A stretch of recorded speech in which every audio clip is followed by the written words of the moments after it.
Possibly the most discussed, definitely the most debated prospect, at least in fantasy circles, is quarterback Sheduer Sanders out of Colorado. Between myself and John, we have a little bit of range of opinion on Sheduer Sanders. So we're going to get into the tape, we're going to get into the stats, and we're going to finish this rookie profile here by giving that actionable advice. What's the right value point? At what point in your rookie drafts is it a good choice to take Sheduer Sanders?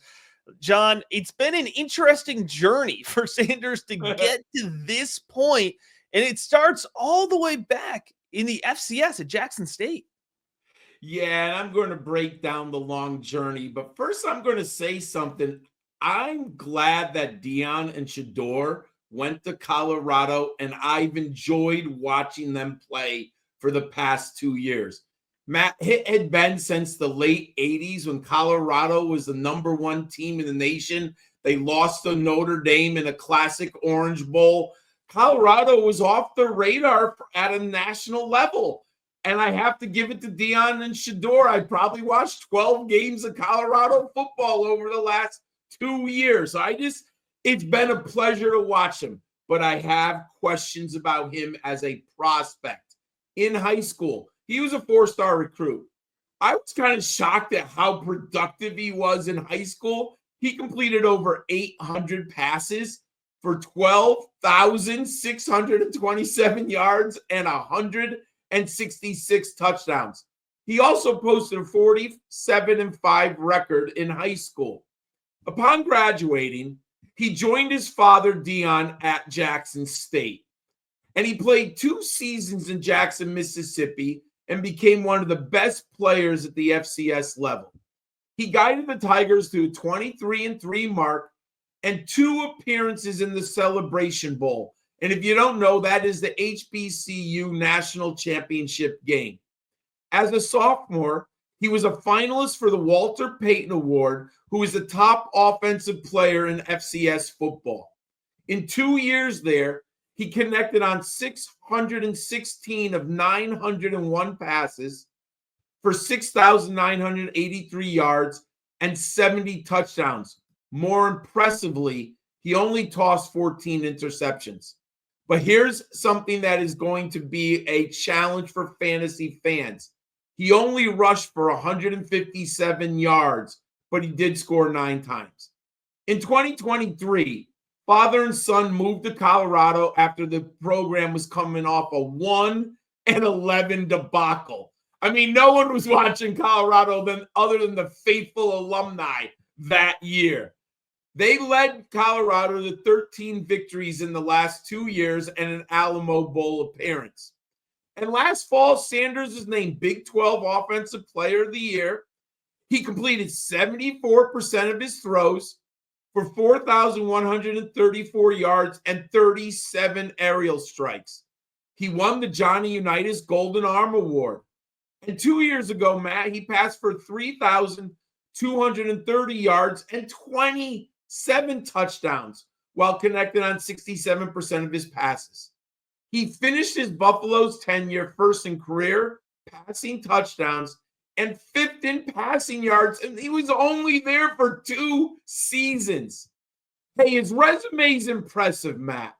I do have questions about the film, and I'll get into more detail, but first I want you to guide our viewers through what you think of Sheduer as a thrower. Well, John, as our viewers are about to see here with Sheduer Sanders, like there is upside for his game, right? And so what I've tried to do as we compile, it's not a highlight reel, but it's a set of clips for all of our rookie profiles. It's a set of clips where we're trying to give an example of the types of plays that I feel that they're consistently putting out there, right? And one thing you're going to notice is that, even on successful plays for Sheduer Sanders, there's areas where you can see it being a challenge translating to the next level. So this is an offense with Sheduer Sanders that he's got really great stats in. And if you're not familiar with the Colorado offense, a big piece of that is because they primarily pass the ball. And John's going to get more into the advanced side of this here after we do the tape. But I just want to, set the stage for what you're looking at. It's an offense where Sanders is passing a ton. And again, we're not doing, we're trying to show the best of Sheduer Sanders here. So we're taking a look at what he is able to do. And in terms of, his upside, you can see here, John, with a clean pocket, an accurate pass. That's a big piece of Sheduer Sanders' game. With a clean pocket when he's not under pressure, it's good footwork. That's clean mechanics. You could see he has the ability to get to the second progression here and hit an open receiver. With time, he's able to navigate around the pocket and make a play. But you'll see he throws up a ton of jump balls. And it's great that he's had Travis Hunter there to get and bring in those jump balls. But his accuracy can miss at times. He'll miss high, he'll miss low. He'll throw in front of his receivers at times as well. In terms of arm talent, it's limited. You're seeing the majority of these throws here, 20 yards, maybe 30, 35 yards downfield, but he's putting some real effort into it. He does have some creative ability. You can see on that broken down play here, he has the ability to move around, lead his receiver, find him in the back of the end zone. And at times, he'll put really nice touch on the ball, lead his receiver downfield along the boundary here as we're seeing. But at other times, it's too much touch, and it allows the defensive backs to jump the routes and win body positioning against his receivers. Here's the mobility with Sheduer Sanders. You can see it. He'll extend plays with his legs for better or for worse. Oftentimes, you will see on Sheduer Sanders' tape here, you'll often see him backpedaling 5, 10, sometimes 15 yards back. And at times he gets away with that, John, but at other times he'll take egregious sacks. I mean, just absolutely atrocious sacks that would end an NFL drive, right?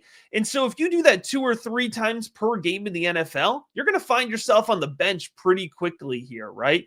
But to just kind of, put it all together here, when he's not under pressure, he does have clean mechanics. He has good footwork. He has the ability to hit his receivers accurately in the short and midfield, right? He does have the ability to progress, to that second level. When he's under pressure, the pocket presence is terrible. He bails out way too quickly. His mechanics fall apart. He struggles with processing, and he'll miss with his accuracy. So you really, and this is the reason I think Sheduer Sanders is so heavily debated at this point, because you can find your argument for Sheduer Sanders, but if you like him, you could find the highlights. If you don't like him, you could find the critiques here. And so when it comes to that, you have to make your own decision. We're going to finish this episode by talking about what the right decision is with Sheduer Sanders. But John, I got to tell you, there is no bad decision when you decide to head on over to patreon.com/rookiebigboard, right? Because if you do that, you're going to find the 130 rookies ranked on the Rookie Big Board right now, 80 of them with full article write-ups, including tape evaluations for each and every one of those players. You're going to find the Devy and Dynasty rankings that are directly equivalent to the rookie rankings. So you can go on right now and see the Dynasty player that is directly equal to Sheduer Sanders. You can find a one-on-one draft consultation call, rookie guide, so much good stuff available over at patreon.com/rookiebigboard. Now is the time, folks. Now is the time to get that insight and advice, the insight that got you Puka Nacua, that got you Justin Jefferson, that got you Tyrone Tracy. Patreon.com/rookiebigboard for just $5 a month. All right, John. So that was the tape review. You saw the ups, you saw the downs. I mentioned the offense and the scheme that he was playing in Colorado. How did that output look in terms of his statistical profile?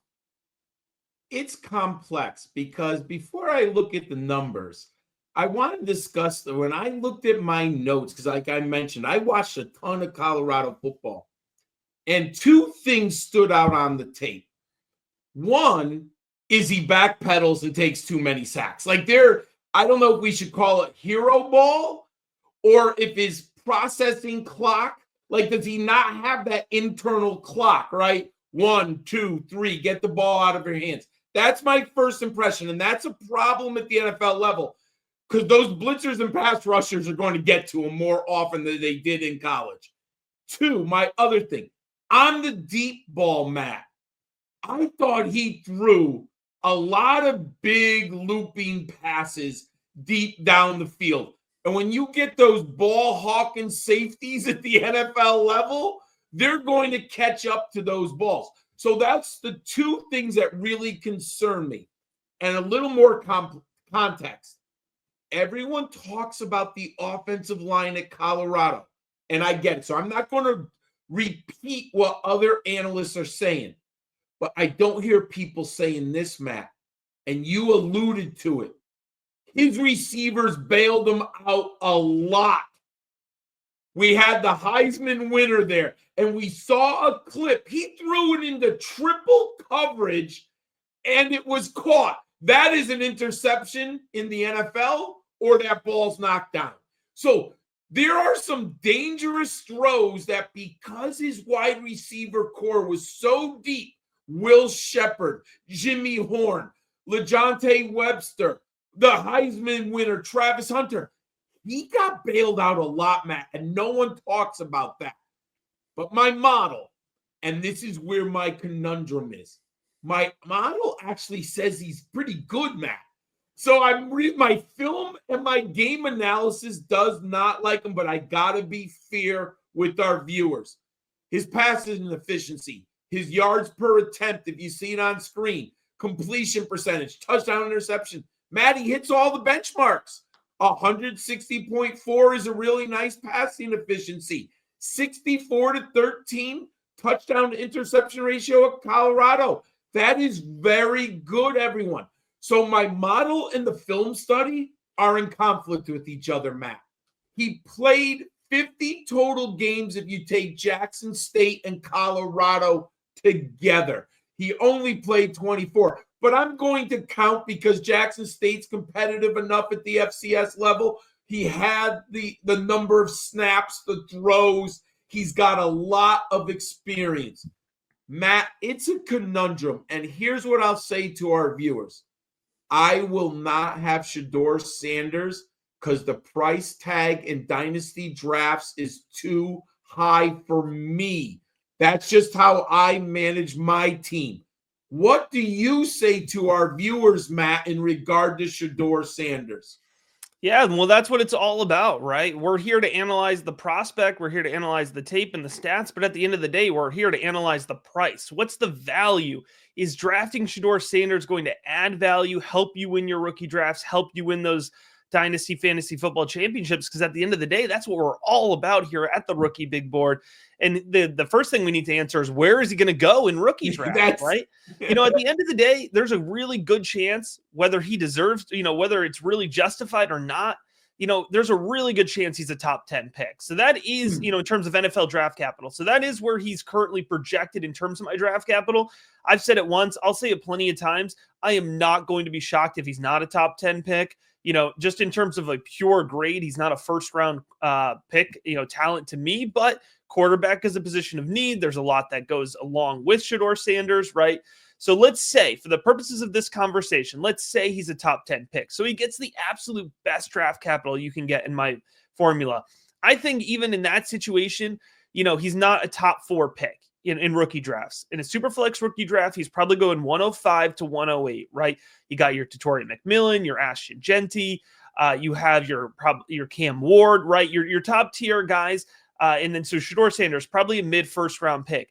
Where I see him, John, best case scenario, again, right? We're talking about somebody who is relatively limited mobility-wise. He's athletic, but he's not a scrambler. He's not Kyler Murray. He's not Josh Allen, right? So he's mostly going to live in the pocket at the next level, and he's got limited arm strength. So the best case scenario, right, is that he's able to be kind of an, the game manager, the orchestrator with a little bit of mobility and a little bit of movement. I think in terms of his game, what he's able to do, I think of Geno Smith, right? Can manage an offense with the right coaching staff around him, with a balanced run game, can have some big weeks. But I think, consistently, the type of output that you need to expect from Sheduer Sanders is mid, low end QB2 to high end QB3 type output, right? Somebody in a super flex league you can put into your second spot and not be totally nervous about it, but he's not going to come with the ceiling of other quarterbacks that you could draft. Not even talking about just this year, right? Like if you go back to last year, you think about, the quarterbacks drafted in the top 10, Drake May, Caleb Williams, right? Jaden Daniels, they come with more upside. Sheduer Sanders does not come with that upside from a fantasy specific perspective, right? So the question is, are you going to take the best case scenario, in my opinion, is Geno Smith, right? Is that what you want to use your mid first round rookie pick on when you have other very talented options at other positions? Omarion Hampton, who we did a rookie profile on already. Luther Burden, who we're going to do a rookie profile on already, or coming up soon. Tyler Warren, right?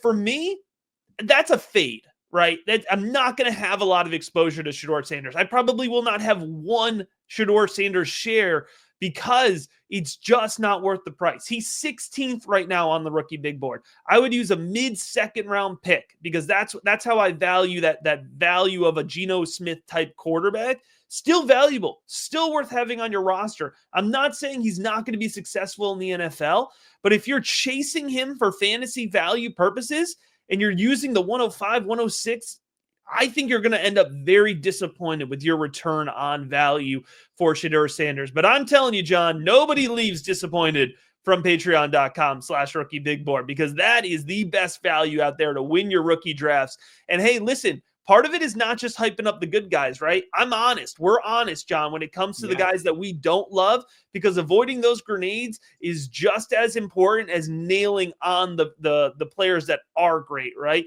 And that's what we're doing with over 80 rookie profiles, personalized advice in the Rookie Big Board Discord, and so much more over at patreon.com/rookiebigboard for just $5 a month. From the FF Educator and the Gridiron Scholar, class is going to be in session all rookie draft season long, and we're going to be back real soon with another rookie profile.